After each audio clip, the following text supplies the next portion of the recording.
All right, hello, hello.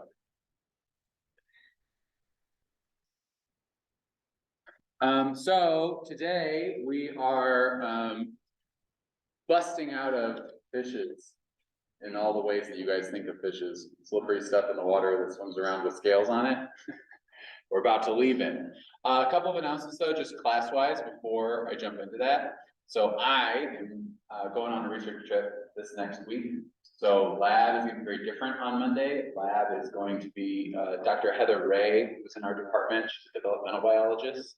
She's going to be taking over lab. So she's going to be talking to you guys about developmental biology and sort of how studies of embryos and things that she can do. She works on frogs, like experimentally to like change the sequencing of development of a frog, ways that we can learn about what seem like rapid and crazy shifts in phenotype, how they're very developmental biology is a really excellent tool for understanding how evolutionary events like that could happen. I was looking at your labs like this morning before handing them back to you, and I saw so many of you, when you drew the snake, you wrote, this is just so many vertebrae. It's so many more vertebrae than like everything else I'm looking at today. And developmental biology is a great example of like, we didn't know, everybody can tell snakes have all these vertebrae. We'll talk about it when we talk about snakes, but I'll tell you guys, snakes just do this thing where they just like Control C, Control V, a couple of these like parts of their skeletal developmental program, and that's how they have like 4 times the vertebrae of like a lizard, because it's just, they doubled it and then doubled that, and that's how you get a long body plan. And so developmental biology is like a really interesting way. That wasn't oversimplification, by the way, but developmental biology is a really amazing way to get at big anatomy. So Dr. Ray's taken over lab on Monday. And then our lectures next week are, we're going to be doing all the mammals. And I might poll you guys, honestly, because I don't think it's quite fair to you to have me be fully gone. I can either record lectures and post them for you to watch, or we can meet on Zoom. Definitely available to do that. I'd like to do that. But I'll poll you guys so that you have a voice in that, because this kind of came on fast and unexpected. So anyway, that's that. Questions or anything? Okay, so today we're doing fishes, the last little bit. And so here's our phylogeny of vertebrates so far. This is exactly like what I drew on the board on Tuesday, where the blue nodes representing clades that you guys should know about, and then all those red synapomorphies or shared derived characters that help us understand the anatomy of some of these groups. And of course, we then use the phylogeny to go back through and talk about interesting patterns in evolution. And so we've done the jawless cyclostomes, we've done amongst the jawed vertebrates, the cartilaginous vertebrates, amongst the bony vertebrates, we've done the ray-finned fishes, and now we're still in the bony vertebrates, we're gonna go up into the lobe-finned fishes. You and I and snakes and turtles and flamingos are really specialized lobe-finned vertebrates, lobe-finned bony fishes with jaws. And so we're gonna go up this side of the tree today. So this is what I'm talking about when I talk about this next group. So vertebrata breaks into cyclostomata and gnathostomata. Gnathostomata breaks into osteichthyes and chondrichthyes. Osteichthyes breaks into actinopterygii and sarcopterygii. So sarcopterygii, sarco is like muscle. It's like a fleshy fin. So an actin fin or a fleshy fin. And so you are a sarcopterygian, you are an osteichthy, and you are a gnathostome, you are a vertebrate. So let's talk about some cool sarcopterygians. There is one character, there are many more of them, of course. There's one character I care you guys know about that unites all sarcopterygians. I think it's a pretty cool one. It's called the monobasal, B-A-S-A-L, not basil like the plant. Monobasal. And so this is a phylogeny of gnathostomata, jawed vertebrates. You can see the shark at the top. Osteichthyes split into ray-finned fishes and lobe-finned fishes. And what you're seeing on this slide is everybody's pectoral fin in dorsal view. It's the right-hand pectoral fin, looking down like on that area right there. And so you can see the shark has a couple of these bones. They're not bones, of course, in the shark. They don't ossify. A couple of pieces of cartilage that connect the big structure of the fin with the stratotrachea and everything you guys have learned about to what is the pectoral girdle of the shark. And those bones are all called basals. There's a bunch of them. Metapterygium is one of the most important ones. The ray-finned fishes have quite a diversity of anatomy in these different bones. There's a lot of losses of bones, especially teleosts. They have crazy fins. But we're not talking about that. all of the sarcopterygians are united by the fact that their articulation between their pectoral girdle, so their shoulders, and the rest of their pectoral fin is done by one bone, one basal bone, the monobasal. And so a lungfish and a coelacanth, we'll talk about those today if you don't know what they are, and I need to fix this because these are both in the wrong, oh no, there, never mind. The lungfish and the coelacanth we're gonna talk about today, and then a tetrapod like you, that's a frog arm up there. And so the red circle there is around that monobasal, that one bony element. So here is the pectoral fin of one of these weird fishes, a sarcopterygian fish, a coelacanth. And I think if you guys look at this, actually go ahead and talk to your neighbor, look at the labeled anatomy of the coelacanth fin.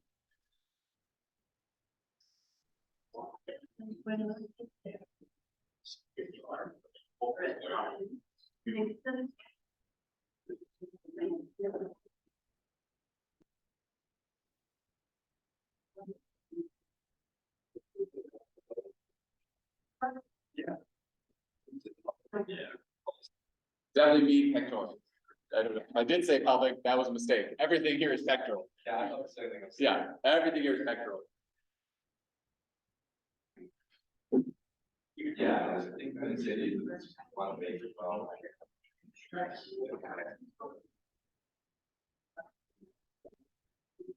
All right, so what do we see in this drawing of a coelacanth pectoral fin?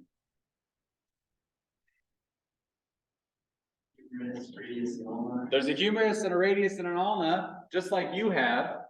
Humerus, a radius, and ulna. There's also other things in between the radius and the ulna in this case, or distal to it. The development of like your thing, which we're going to call an arm in you, and then the pectoral fin of other sarcopterygians, and even the pectoral fins of non-sarcopterygians. It's actually this one. The anterior-most basal in, like a shark, is the actual unit that is homologous to your humerus in your arm, and the monobasal of all sarcopterygians. That's really crazy. That's another thing we can learn from like developmental biology. This is a lungfish's fin. So this is not a drawing, it's a skeletonized specimen at a museum. So this is part of the gill structure and the pectoral girdle. They're all one giant thing. CAL here is clavicle, like this kind of a bone, but this is in the lungfish's, like shoulder girdle, gill structure, pectoral girdle right here. Here's the big long whippy fin of the lungfish, very different from your arm, but there is a single bone, the monobasal, AKA a humerus. So the humerus is a feature that unites all sarcopterygians. Lungfish have it, coelacanths have it, tetrapods have it. It's homologous between all of us. That is a really fun feature and something that is like not maybe expected in fishy looking things. But okay, let's talk about the biodiversity of the sarcopterygii. So there's two lineages. They are not very species rich of what we call non-tetrapod sarcopterygians. So these are our last like two fishes in the vertebrate biodiversity situation. Here's a coelacanth, dead, caught on a fishing line. You guys can see these fleshy, muscular fins, the pectoral fins up front, the pelvic fins in back. And I hope just based on some of the fishes you've seen so far, like in lab, you get a sense of how different these sort of look. These are muscularized fins with structure in them. There's bony joints with muscles that move the bones around. This is a funny thing. It still has these long lepidotrichia. The lepidotrichia, the fin rays, are a character of all osteichthyans, all bony vertebrates. The actinopterygians, of course, go buck wild, and there's 35,000 of them. There's a couple kinds of coelacanths, there's a couple kinds of lungfish. They still have that same lepidotrichia fin structure on top of extremely different fins. What is so cool about coelacanths is that they are, first off, they're deep ocean predators. They're pretty chill, they don't move a lot. When they swim with their tail, they have the power to go really fast and move very powerfully. But most of the time in their habitat, they sit there and they like move both their pelvic and their pectoral fins just to locomote around. So they're very limb-driven fishes, even though they're down there in the water, which is really interesting to watch. Their pelvic fins are way up here on their bellies. So that's the anal fin, the dorsal fin. What's crazy about these guys is even the dorsal fin and the anal fin are like fleshy and lobed. There's not like bones in there like an arm, but they're like loby and they can move on their own and they help the fish move around. Has anybody never heard of a coelacanth before this class? That's cool. You guys all heard of coelacanth. I like that. There's a very, very, very cool scientific story about coelacanths that if you haven't heard it, I'm going to share it. If you have heard it, you can sit back and enjoy. So there's two pictures of coelacanths underwater. Look how stoked this guy is. Be seeing a real coelacanth. Here's one giving you the I almost didn't use that picture, but I'm like, you never seen face on. I want you guys to take in their sort of silly faces. There are only two species, they're both in the same genus called Latimeria of coelacanths alive today that we know about.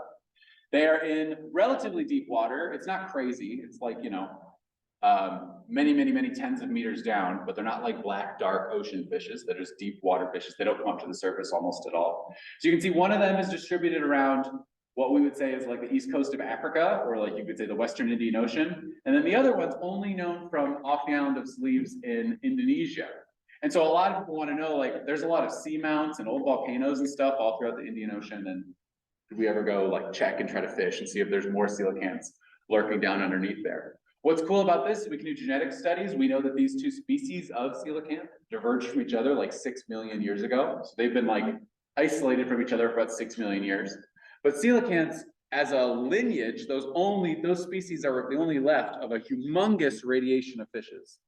And the thing that's crazy about them is that coelacanths weren't first discovered by science anyway, until 1938 in Africa. And then the one in Indonesia was a humongous story, came out and people first discovered the Indonesian ones in 1999. So we've only known about that one for, 23, 24 years. Which is pretty wild in terms of new species of pretty giant fish. These fishes are like 6 feet long, they're pretty big. The reason coelacanths are a really popular story with biologists, and the reason I bet some of you guys have heard about them before, is because coelacanths have a really, really excellent fossil record. Their fossil range goes back 400 million years to about the time when all the different groups of fishes show up. And so all throughout the Paleozoic, before dinosaurs, and all throughout dinosaur time, paleontologists in Europe knew all about coelacanths. For a long time, they knew about coelacanths, and coelacanths went extinct when dinosaurs went extinct, and that was the story. So in 1938, a woman who worked at the museum in Cape Town in South Africa was at a fishing market where these people are just bringing in their catches and selling them. And like, you put like the crazy looking fish at the end on the ice to get people to come to your booth and like buy your trout or whatever. She saw this fish, and this is a scan of her drawing that she made. She was like, what? Because as far as science was concerned, coelacanths were only fossils. And she drew this picture and mailed it back to the museum. She gave it to the museum in South Africa, mailed it to the museum in London. Everybody got excited, and they were like, buy that fish. She's like, don't worry, I did. I bought that fish. And so this woman, Marjorie Courtney Latimer, she's the one that just like at a fish market was like, that is a coelacanth. And so there's her with it mounted. And so the whole story of coelacanth evolution changed. So you guys maybe have heard the term living fossil. Living fossil is something that was coined for the coelacanth because sitting in drawers in museums all over the world, everybody had fossil coelacanths and they're an extinct thing. And all of a sudden this lady's like, and here's one alive. And so since then, like we've caught hundreds of them, you can see them. Shameless plug, when I worked in Chicago at the Field Museum, I did a video on like the fossils I studied where we talked all about coelacanths. So if you want to watch that, I'll let you YouTube that yourself. Did pretty well. But anyway, I like the idea that now you can like go to certain parts of South Africa, pay a lot of money to scuba dive, and this is what you'll find. I like that every time you look up any video or any GIF or anything of a coelacanth, any documentary of a coelacanth, they're always just like between two rocks, and they're like, what do you want? But they've been there the whole time. And so this really, really, really interesting ecology, right? Almost never at the surface, never really seen by people as far as we know. Obviously, I'm sure African and Indonesian peoples have fished them out for millennia. But like, this is a very, very, very different kind of lobe-finned fish than ones we're about to talk about. Lungfishes, which live only in fresh water, like rivers, and us up on land. This is a Sarcopterygian in relatively deep waters in the ocean. I think that's really cool. Anybody have anything to say about coelacanths? They're just pretty great. So that's the anal fin right there, moving back and forth. Pelvics, pectorals. Very chill. Isn't it just great? I'm just gonna go for it. Isn't it just great that like some animals are incredible and rare and like tell this whole story and then they just happen to be like purple with polka dots? That's nice, I think. This is a class that's importantly scientifically focused, but it's okay to also let the humanity in of like, isn't it great that that's not a brown fish? That it's like a purple and white? Got that goofy eye? It's awesome. That's a great organism. Okay. So that's our coelacanth, 2 species of them. And then we pop up one more node closer. So more recent common ancestor between these fishes, which are lungfishes, and all of us tetrapods right here. I'm not going to give you a name for that node. You don't need to worry about it. But these are the lungfishes. There are 6 species of lungfish in 3 genera. Those 3 genera are pretty easy to tell apart because they exist on completely different continents. Lepidosiren, great name, Protopterus, Neoceratidus. These are the lungfishes of today. I'm gonna let you guys look at these pictures of lungfishes because I bet you haven't really seen them too much, and just talk to each other for a second. What do you notice? What do you see in lungfish?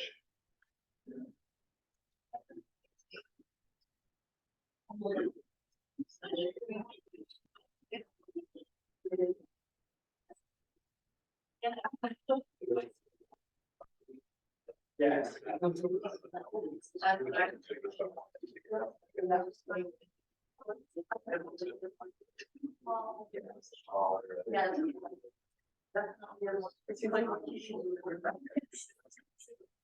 Yeah. But I just like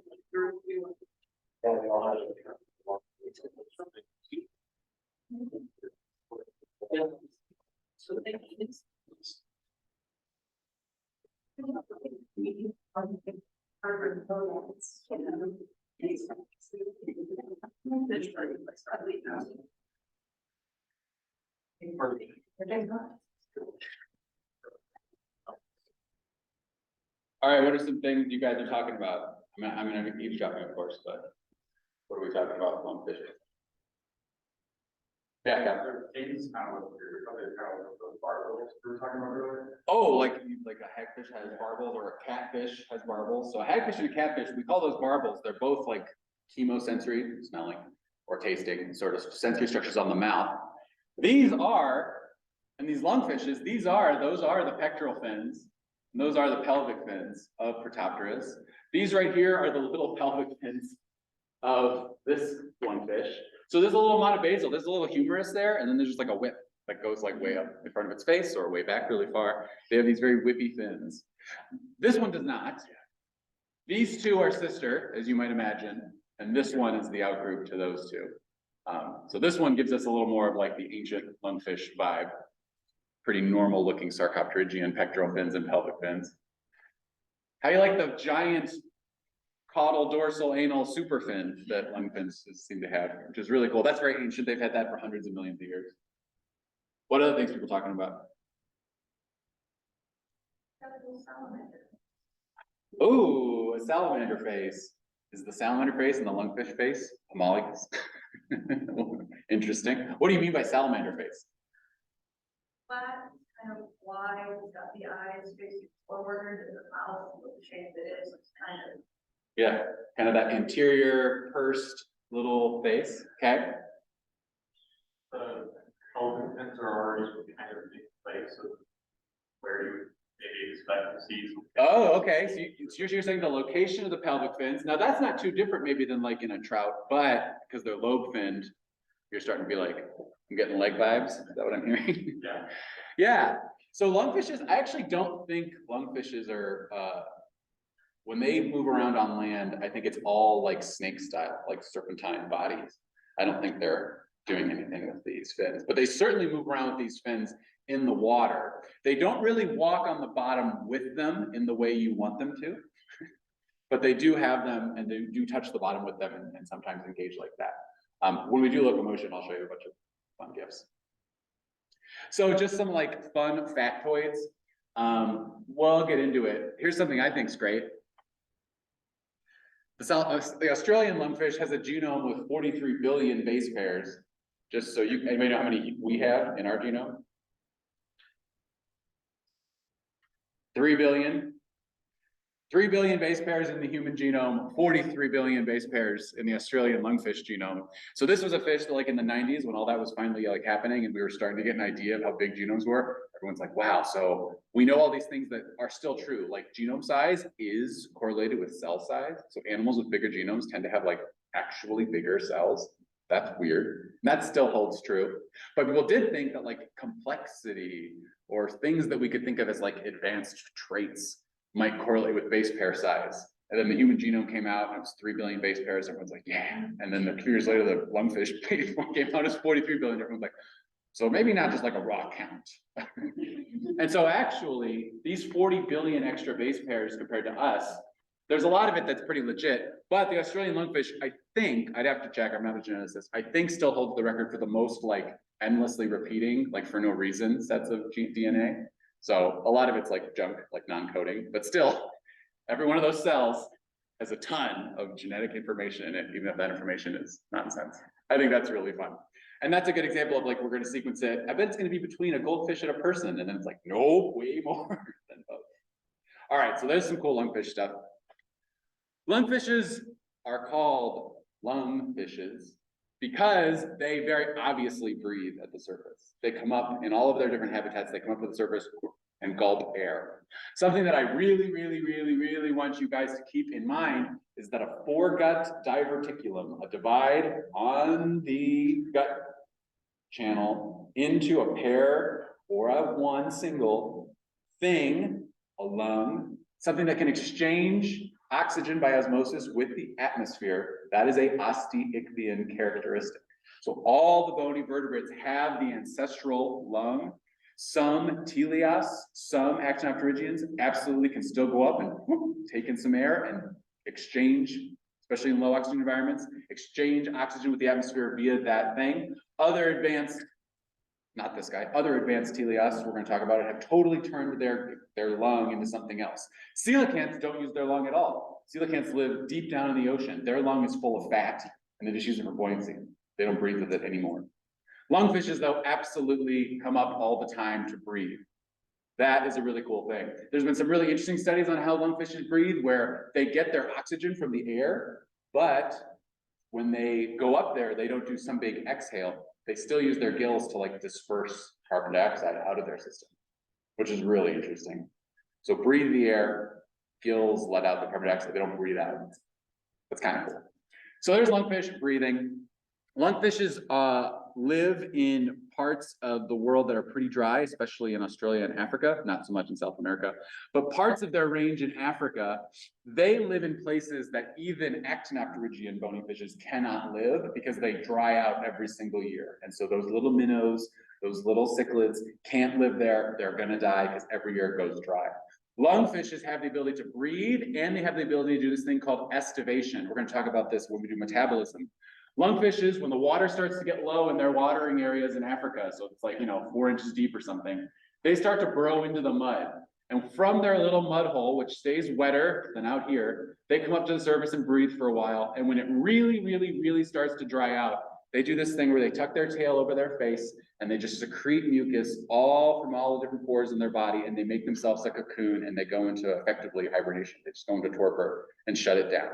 And so lungfishes can survive through a dry season, maybe even through 2 dry seasons, totally sealed up in their burrows. So that's a pretty crazy thing to imagine a fish in the middle of a desert. And so plenty of like fishermen in Africa, like, know you can go to like old lake beds in the dry season and just go like this. And you're gonna pull out lungfish and you can eat them. So you're fishing with your hands in the mud. So that guy just caught a poor little, I forget which one, a poor little Protopterus something out there in Africa. That's a very cool thing. We're gonna talk about that later. The last thing I want to talk about for lungfish is that they are really super advanced in their diet and in their ability to process their food. So lungfishes have completely lost the premaxilla, the maxilla, the dentary, the tooth-bearing bones tooth-bearing dermal bones that all the osteichthyans share. They've lost those as tooth-bearing elements. These are other jaw and other skull elements in their mouths and they are durophages, which means they crush up hard prey. Here are the teeth of a lungfish. Single tooth on the top and bottom, both sides, so 4 total. Here's an upper jaw of a lungfish. They're one of the only vertebrates that have these like teeth that are like self-sharpening against each other, and there's like individual little plecos that like grow more tooth all the time, so they wear it down by crushing up snails and stuff. But so yeah, there's that salamander face that Andy can see, the eyeball, there's a pectoral fin. Look at these little like gilly things sticking out right there. So the arm and the gills are still pretty much in articulation. And there it is. I don't know what it's got in there. You can kind of see it spit it out for a second. This is in someone's fish tank, so that's why they get a whole video of it. Some snail, I'm sure, living no more and getting crushed up by these lungfishes. These are weirdo animals, hilarious that they are, the non-tetrapod thing that's closest to us. But our divergence from them is 400 million years ago, so quite a long time ago. Okay, so those were our last 2 fishes. It was hard for you guys to tell me features that define all the fishes, this thing and that thing, and this thing and that thing, because fishes are a paraphyletic group altogether. Some of them are closer to us, and then some of them have their own things going on the sides. So you guys have now learned all the major fish groups. It's been a fish party. We are now transitioning out of the fishes, and the rest of the lecture today, all next week, and all the week after that, we're going to be up there in the tetrapods with animals I'm sure you guys have a little bit more familiarity with. So, just like you guys could tell when we did the like animal phyla thing, all the different phyla of animals in like early part of this class, and one of the observations you made was, it's all in the oceans. There's a couple of times that one of these phyla went up onto land, so some arthropods have done it, some mollusks have done it, some fishes have done it. Most of the life is in the oceans. Even amongst chordates, even amongst vertebrates, most of the diversity in terms of species, all the early splits are happening in the oceans, or at least happening in water. That is absolutely a true thing. That's very cool. As we transition up here into tetrapods, so that's you and me, things with 4 true limbs. This is one of the most important transitions in animal evolution. And of course, there's a lot of things we can talk about. I would like you guys, we're going to spend a little bit of time here on this to talk with each other. If you're going from being something like a fish to being something that lives on land, there are so many anatomical, physiological, behavioral, so many things that are going to have to change. So talk to each other, please, for a while. What are the challenges that an organism would face? What are the adaptations you're going to have to see? What are you expecting to see in a transition from living in water forever to like trying to be living on land? Okay, go ahead and chat for a while.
Very different environment.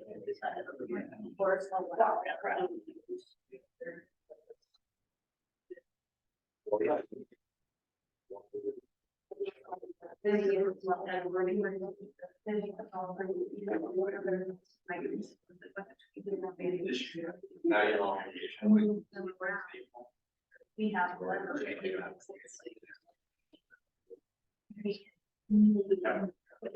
You still like.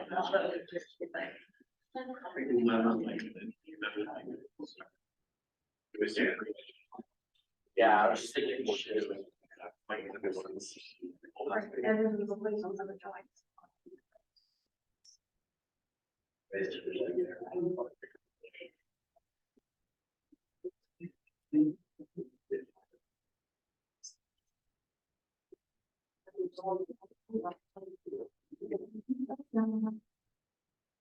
Yeah.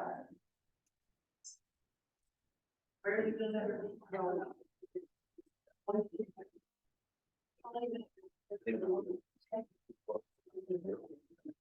like a massage. Why you have a mouth fire going on, you need to turn around. You have to try to get especially like.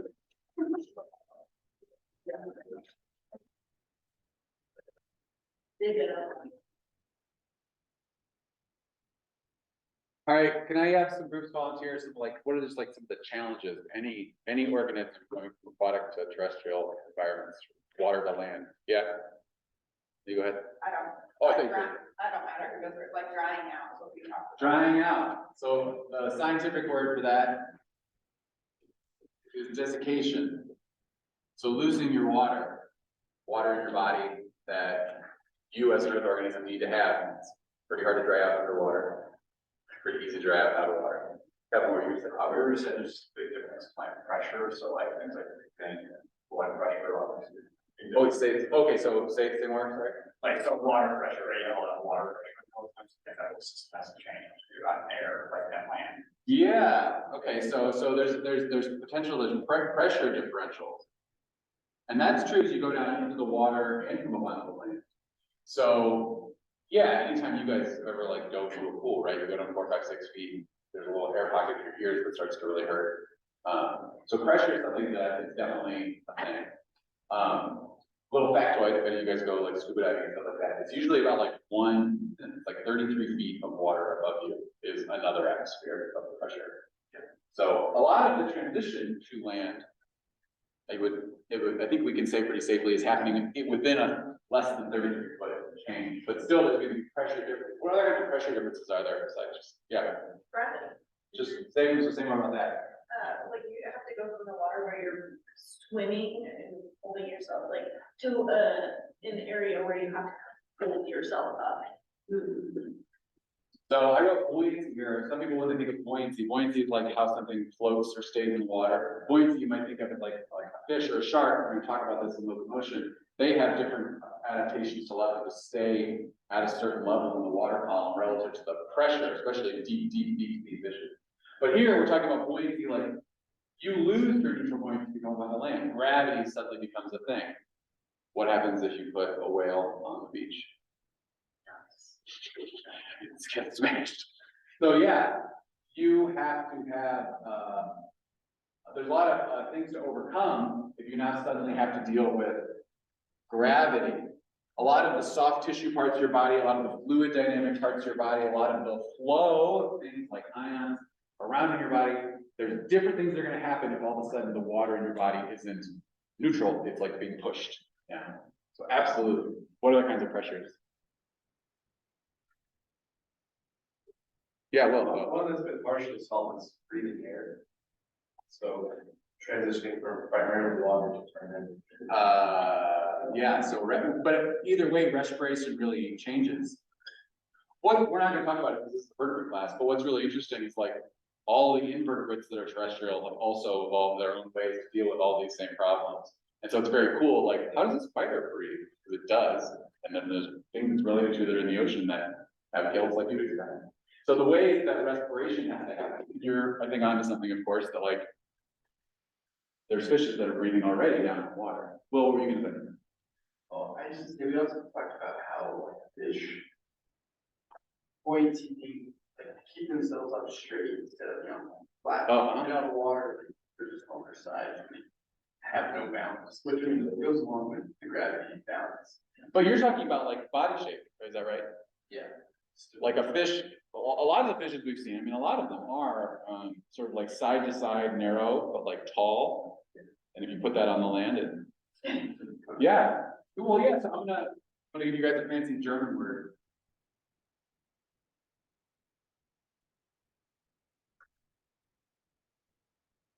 So BA plan means body plan. It's kind of the good, there's no German word. It's kind of the gestalt. It's the vibe, it's the shape of the organism. So a lot of fishes, you guys recognize as fishes. Doesn't matter if it's a shark or a Sarcopterygian or an Actinopterygian. You know, oh, that's a fish because it's got the tail and the face. It's a fish. It's got that fish BA plan. It's got that lizard BA plan. So BA plan changes absolutely are going to be something that, you know, a fish. If you gave a goldfish good legs and a set of lungs it could use, it's still, that's not a great land shape, right? That's interesting. I like that. I never really thought about it like that. So, okay. Talk to each other again, talk to your groups again. This is a good set. I like this set. There's of course many more things we could talk about. But talk to your groups now. What are adaptations you expect to see? Changes from the anatomy you've seen that fishes have to the anatomy of animals on land. You don't have to know that already, but what would you expect to see as like adaptations to these different issues? Okay, go ahead and chat.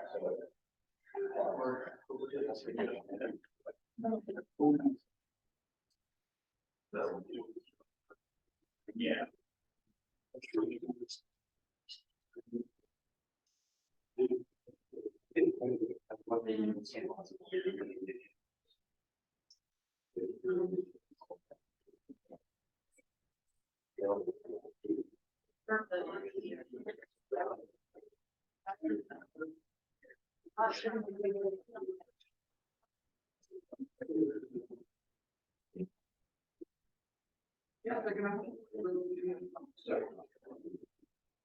Maybe.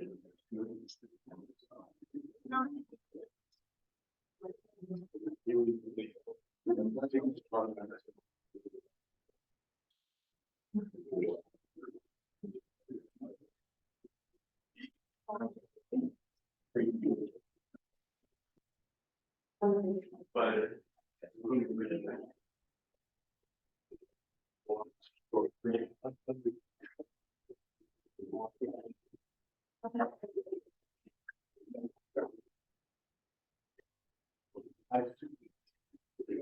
All right, can I have some groups like, you can pick any one of these and tell me what you're expecting? Bonus point people who haven't said anything yet today. Tell me what you mean. That. So lungs for gas exchange. But what are the shifts in anatomy you're seeing? So respiration is a challenge. You're saying lungs and adaptation. Maybe like converging your gills and lungs so that your lungs can do everything that a gill. So a lot of these fishes we've seen, like the lungfish and like any of the like teleosts that can like go up to the air and breathe if they want to, they've got their gills, which are part of their throat, which are right here, and they've got their lungs, totally separate things. They're doing the same function for the animal in the sense that they're bringing oxygen into the bloodstream and dumping carbon dioxide out. But they're completely not at all like interconnected or something like that. That's very interesting. So you're going to expect to see maybe leaning harder in the lungs. What are you going to expect to see for gills?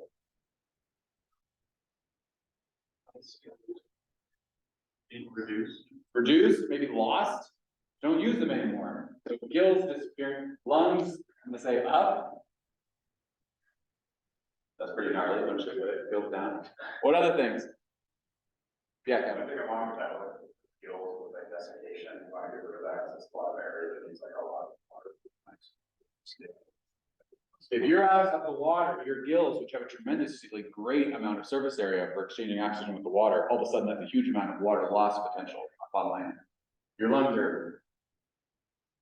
But I like that. Did you guys notice like last week when it was so, well, earlier this week when it was so cold, that first breath when you go outside and like, and you feel it in here and you're like, oh, so your lungs are more protected than gills, but still, the air can get you.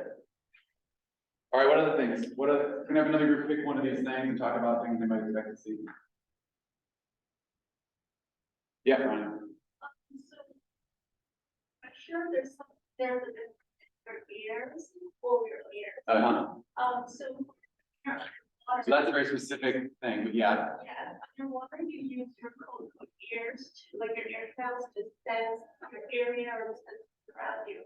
But on land, you would change that, because you would actually hear Yeah. what's around you rather than sense. So this is something you guys didn't say over here, which is like, that's fine, of course, but like, I mean, almost all of your sensory structures are totally different in water. All chemosensory, visual cues, audio cues.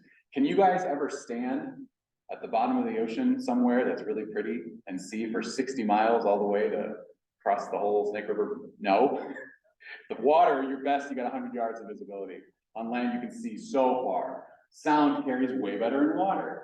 Something like ears is really interesting. You guys all have little sacs of fluid in your ears because you need that fluid to work. Something in the water doesn't have to worry about that. So there's not like a contained ear. There's a lot of things that are like ears in fishes that we're going to talk about that are like on the outside of their bodies, like here. That's cool. So ears, they need some fluid.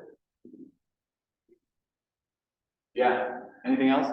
Yeah. Something we didn't really talk about was like locomotion. Yes. It goes along with gravity, but that requires some pretty serious bone changes, skeletal changes. Can you guys name any vertebrates getting around on land using their tails? Snakes have some tail, mostly it's their body, but that's a great example of like, yeah, there's something.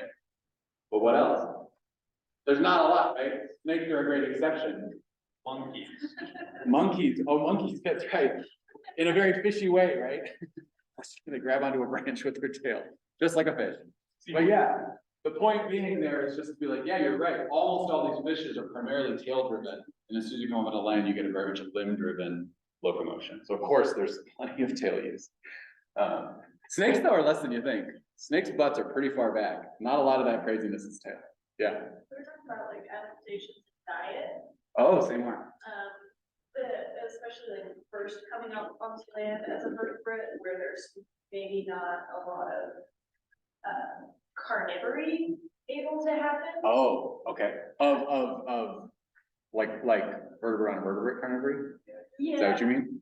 Yeah, I guess I don't know kind of like what kind of invertebrates are. I can tell you guys that when our ancestors came up out of the water and the first fishes are flopping around up here, there's great plants and there's tons of bugs.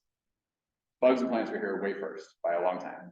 So we're not going up into like a desert. We're going up into, I picked this picture on purpose. We're going up into this and it's full of cockroaches and daddy long legs and scorpions and stuff. So probably eating bugs. Not a lot of that. I mean, I don't want to get too distracted by it. I'm gonna say that one more time. But there's like, we can see that in the vertebrate fossil record that like vertebrates eating other vertebrates in the water. Oh, for sure. On land, there's like many years delay where you start to get like predators on land that are probably eating other vertebrates. Call those macro predators. Yeah. Diet, we're talking about which the neck is separate from the shoulders. Oh, yeah. Around. That's kind of related to this, I would say.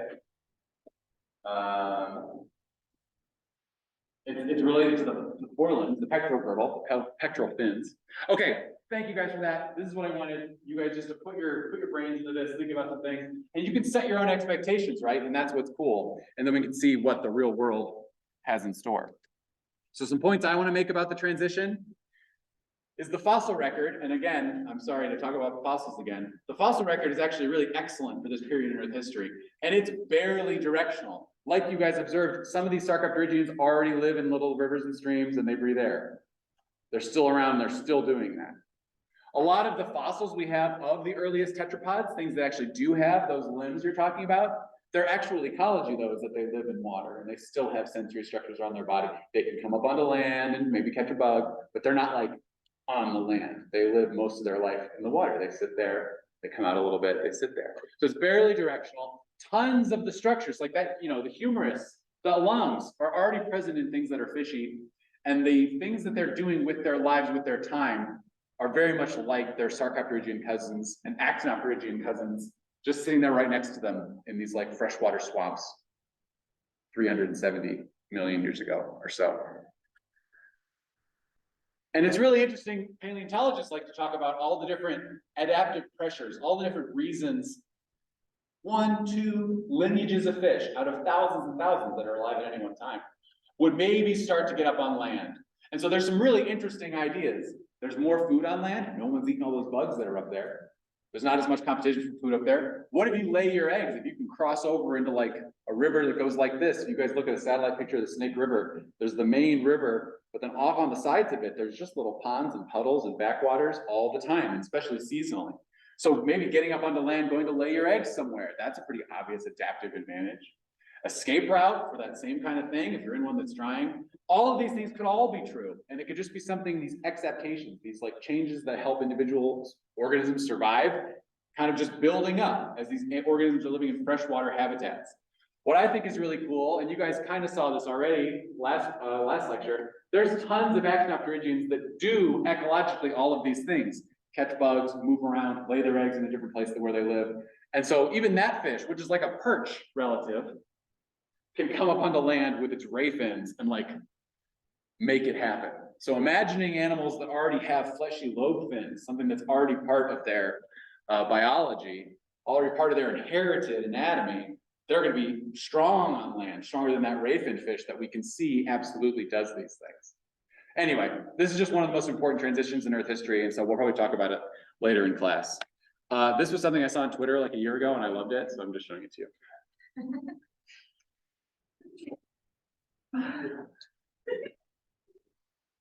And the point I want to make is just that, you know, we have so many fossils because right now out in the world, all you can look at is a coelacanth and a lungfish and like a salamander, and you can do a bunch of developmental biology, you can do a bunch of genetic stuff, you can do a bunch of comparative anatomy, you can make a lot of really strong, robust hypotheses about how the transition might have happened, and then fossils help us understand the actual details of the transition, the order of certain characteristics evolving. And so I just want to make that point because I think that's really cool. All right, so tetrapods, us.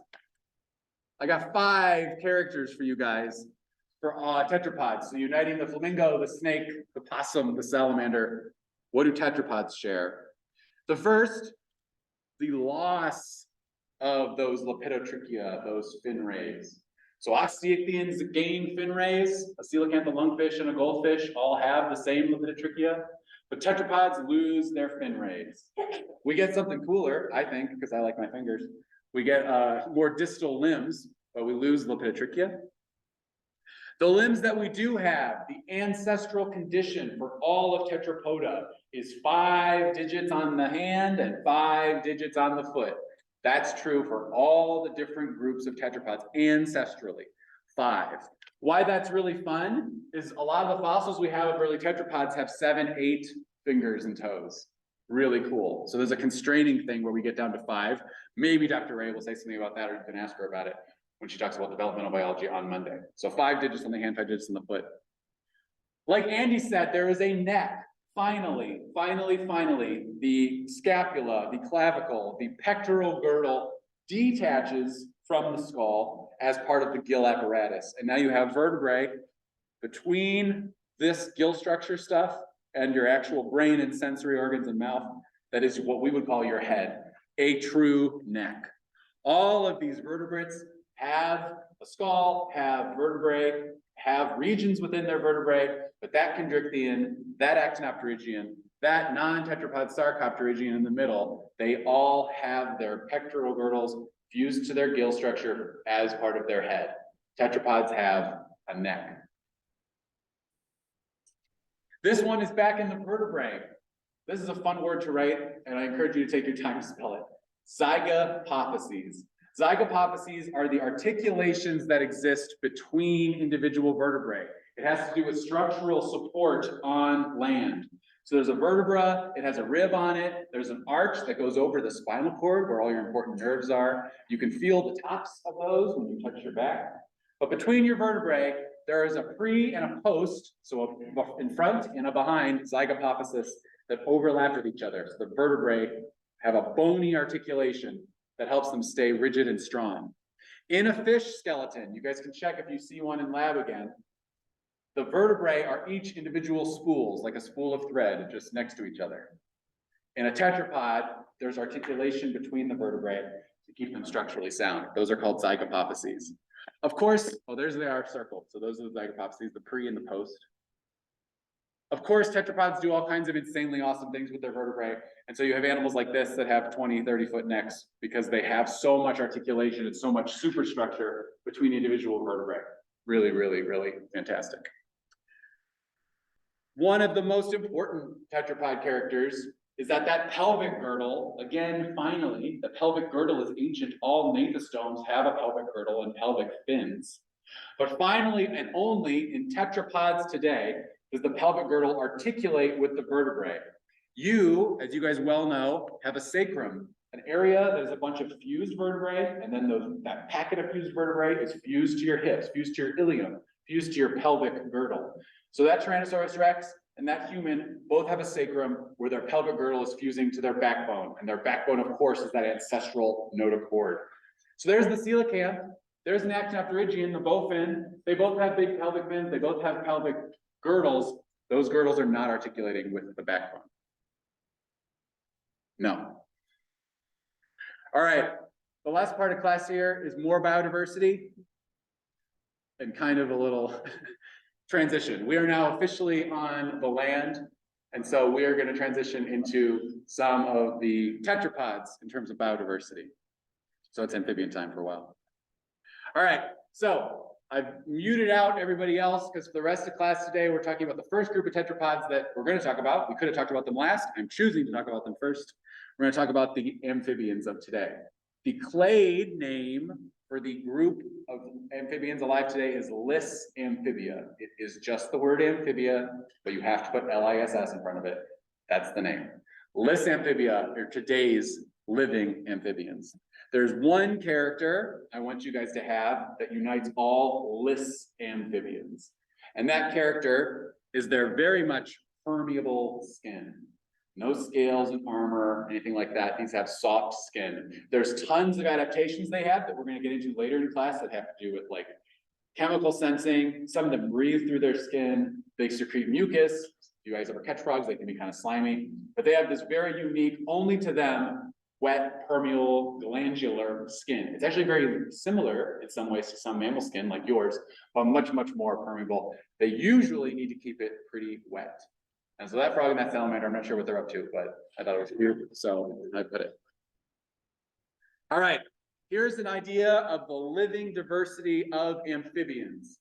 So there's three big clades, Apoda, Anura, and Urodela. I'm probably never going to use those words. I'm going to say caecilians, frogs, and salamanders. There's about 8,300 species. That's a ton. 8,300 species of Lis amphibians today, way more than there are mammals. Almost all of those are frogs. There's about 700 some salamanders, about 200 some caecilians. So there's Lis amphibia, and the character that unites all these guys is that that permeable skin. So that first group of amphibians, first group of Lis amphibians talk about, sister to the other two is Apoda or the caecilians. Does anybody know anything about caecilians? Talk to each other for a second. Here's some caecilians.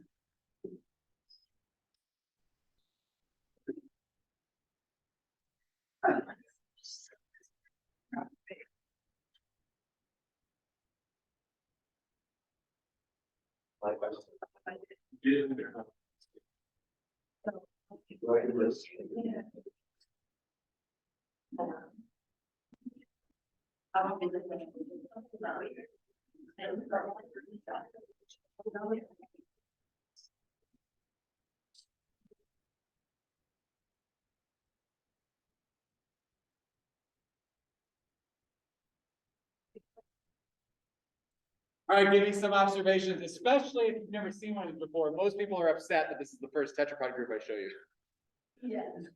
Yes, they don't have legs at all. They've completely lost their legs. So these are some tetrapods with no arms and no legs. So sorry, but they are tetrapods. You know there's fossils of them with the tiniest little arms and legs. Anyway, anything to say about caecilians? What are we noticing?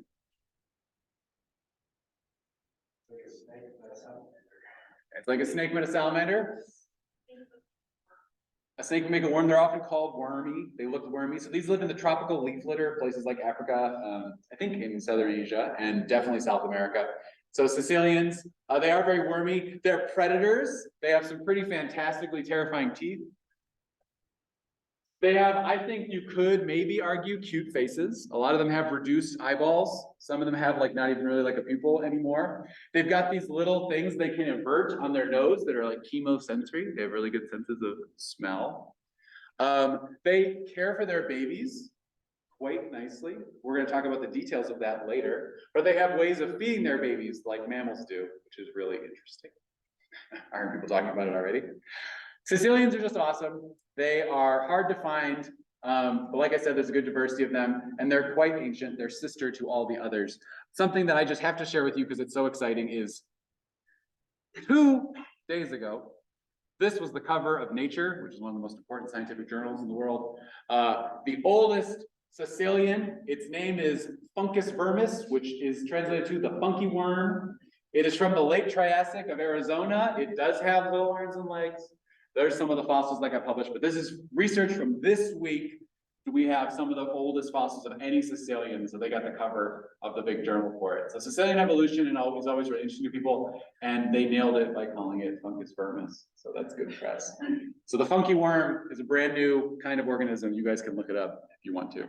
We'll talk about Sicilians, I think, a little more as we keep going through class. Anybody else, like Annie, anything to share? I know you're like an amphibian buff, so. So we're gonna go into it, so. The motherhood thing? Yeah. Okay, yeah, we'll save the motherhood thing. Buckle up.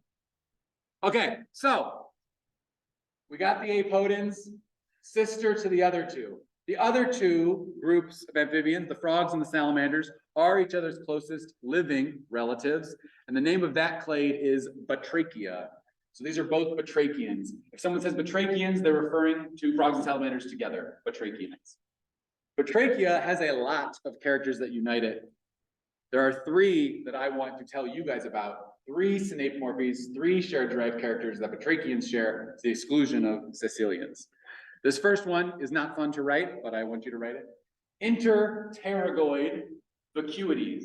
So pterygoids are bones on the roof of the mouth. On the roof of the mouth is called the palate, so they're palatal bones.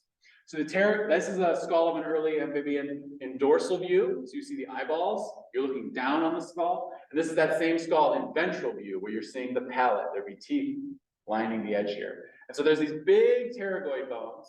And in between the bones, there's these gigantic open cavities, vacuities, open spaces. These are specific kinds of palatal openings, interpterygoid vacuities. There's something that paleontologists can recognize. If you find a fossil and it has big interpterygoid vacuities, you can use it to understand where it goes in the amphibian family tree. I like telling you guys about it because you already know about interpterygoid vacuities, whether you realize it or not, because frogs, especially, do something weird with the interpterygoid vacuities where they use their eyeballs to swallow things.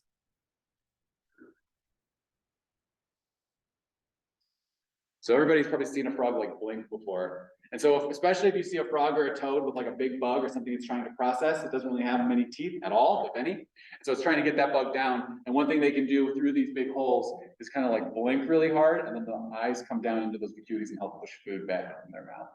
Super weird, super fun. I'm gonna say super cute. The thing the frogs can do, which is swallow with their giant eyeballs. Another batrachian synapomorphy. Just like I said, here's tetrapods, and then showed you Sicilians, which have no arms and no legs. I showed you that tetrapods all primitively have, ancestrally have 5 fingers and 5 toes. Most of you saw this in lab. Frogs and salamanders have, in fact, just 4 fingers. They still have 5 toes, but they get down to 4. 4 digits in the hand. And here's a bunch of different tree frog hands, just so you can see how pretty frog hands can be, and all different suction cup adaptations they might have for climbing all around. In any case, all those hands have 4. And here's one of the oldest fossil batrachians that also has 4 fingers. Now, the third feature for batrachians that I'm sure you all already know, because it's the frog thing, and salamanders do it too. Frogs and salamanders have what we call a complete metamorphosis. They are born as, almost, you can think of it as, little fishes. They're little things, you guys know them, of course, as tadpoles. There's the notochord. They kind of look like a tunicate to me, like a non-vertebrate chordate. All the sensory structures in the front, but then both of these clades, in salamanders and frogs, there's a complete metamorphosis into their adult forms. So a salamander and a frog have babies that are both tadpoles. Super cool, obviously tons of amazing biology that goes into the metamorphosis of frogs and of salamanders. All right, those were the features I wanted to give you. Those are the synapomorphic for Amphibia and for Batrachia. Now I want to show you actual diversity. So let's go. Salamanders first. Here's a couple groups. I'm just going to pop through some pictures of salamanders. Kind of like we do with fishes. Some of them, I'll give you guys a second to chat. There we go, say something else.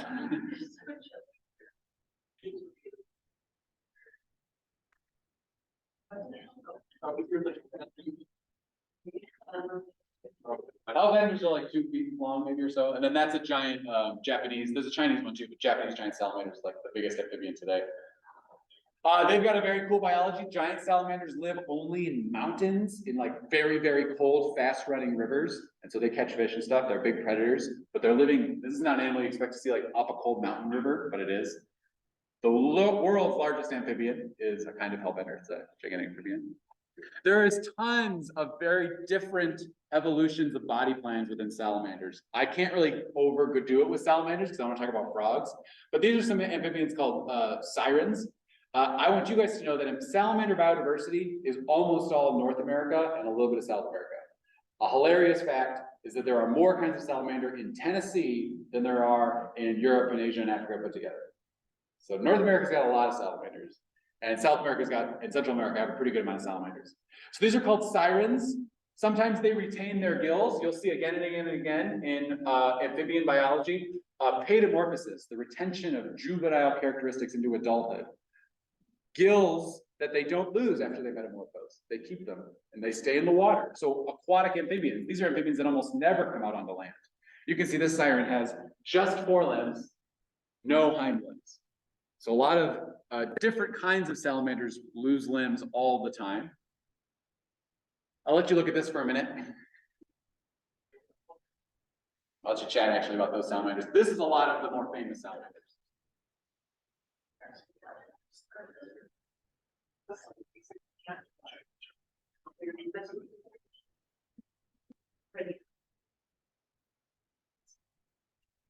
Yeah, there's cameras.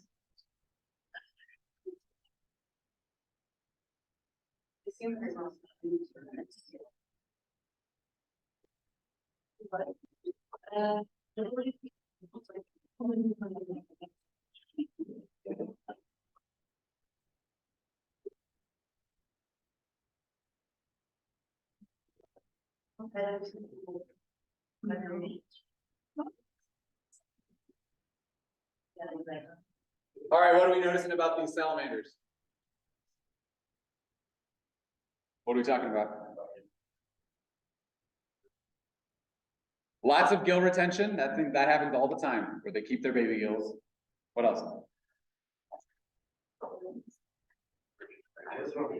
Is the what? The horror movie version of that. The olm is the horror movie version of the axolotl. Interesting. So olms are a kind of cave salamander from Europe. They are basically the mud puppy, but they're adapted to live in these deep cave systems, these limestone caves. And so they've completely lost their eyes. They've lost all their coloration. They're extreme. They're a lot longer than you think. You can see the back legs back there, unsettlingly.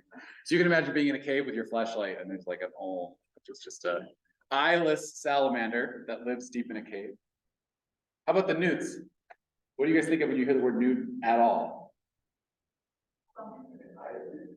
What? Yeah, eye of newt, a witch, poisoned, right? So doesn't this animal look like, I'm not worried about you. I'm clearly poisonous, right? I'm orange and I'm this big, so don't bother.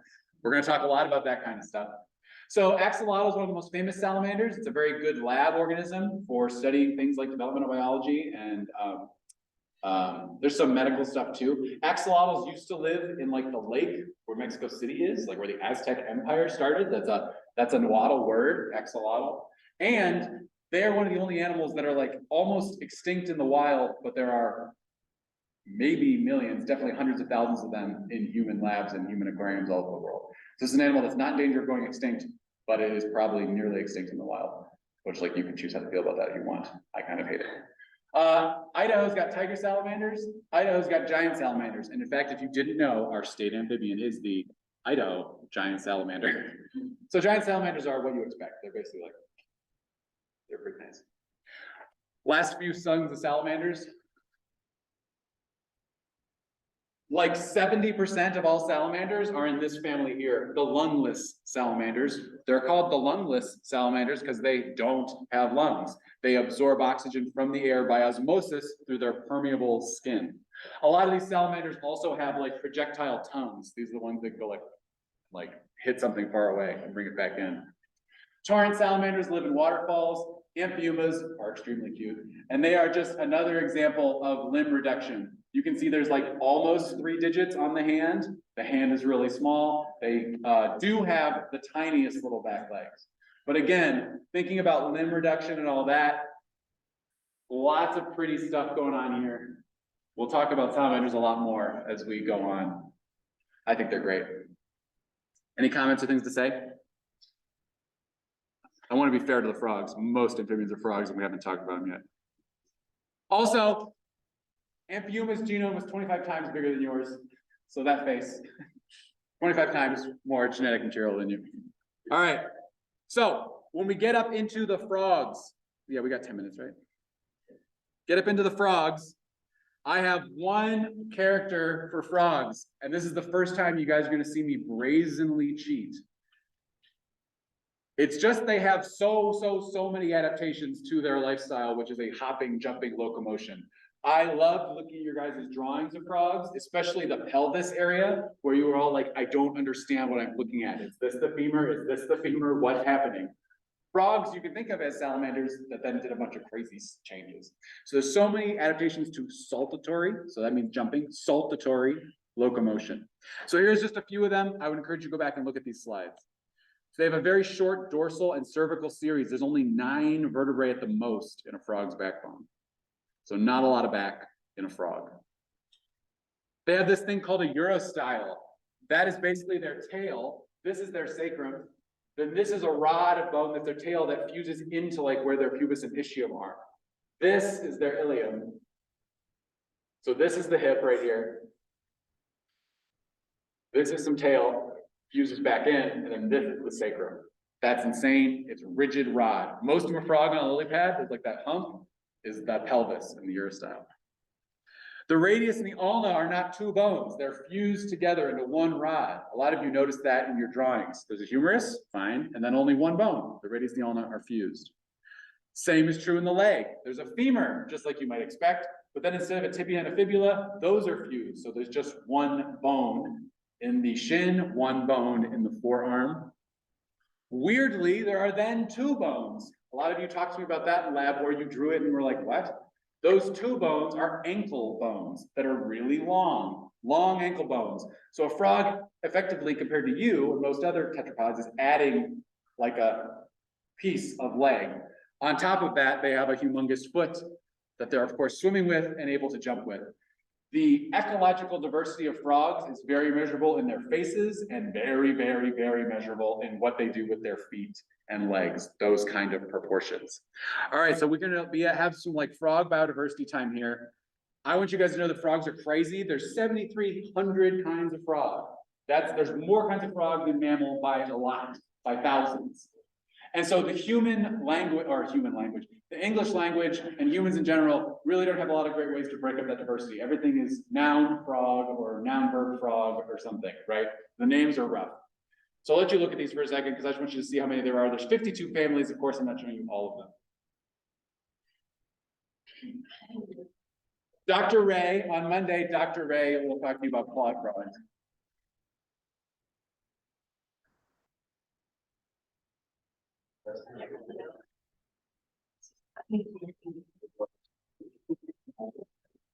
If you had to guess, poisonous or not poisonous? Okay, great. So clawed frogs are great. They are a really important model organism. Dr. Ray will talk about them. I'll tell you guys a clawed frog story sometime. Here's some more. I'll let you talk about these.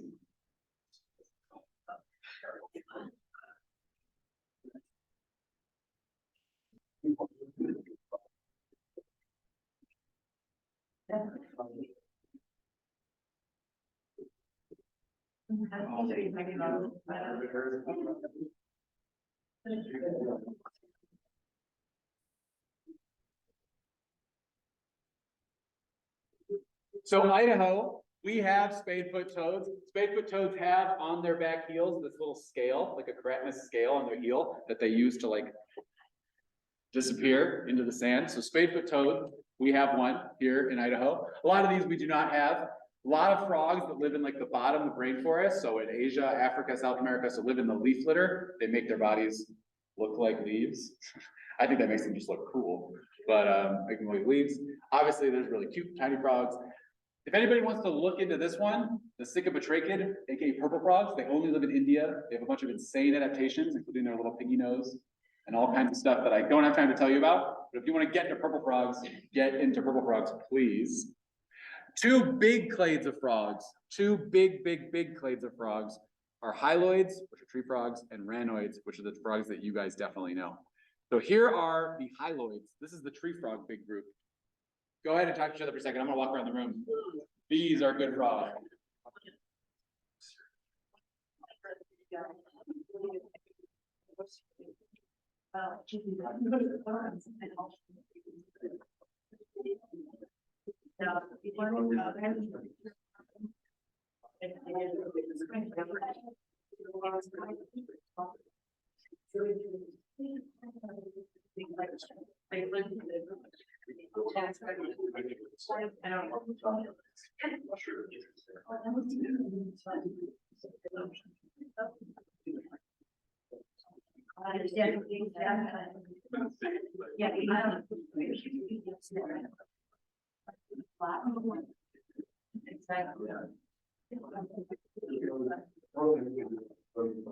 All right, any observations or thoughts about these frogs?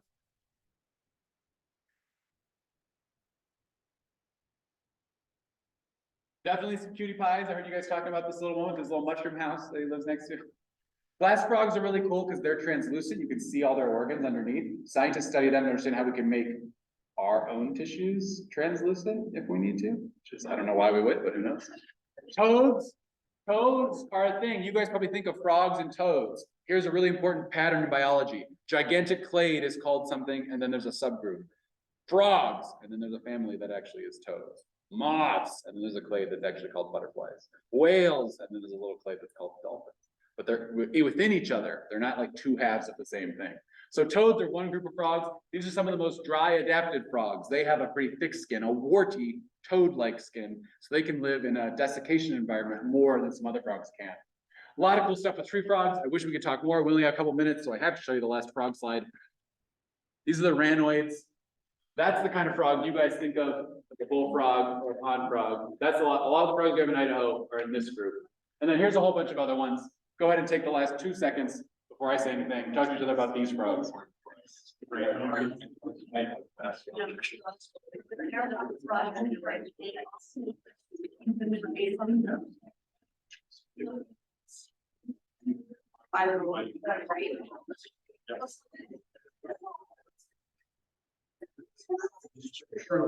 I feel like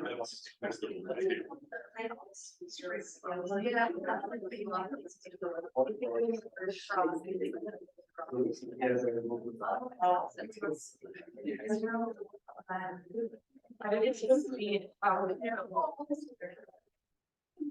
All right, there's too many things to say on this slide. So in 1 minute, what are we talking about? What do we want to hear about? The ninja one, which one is that?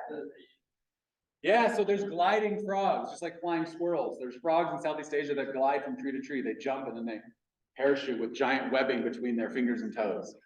That's crazy. These frogs, some of them have absolutely symbiotic relationships with tarantulas.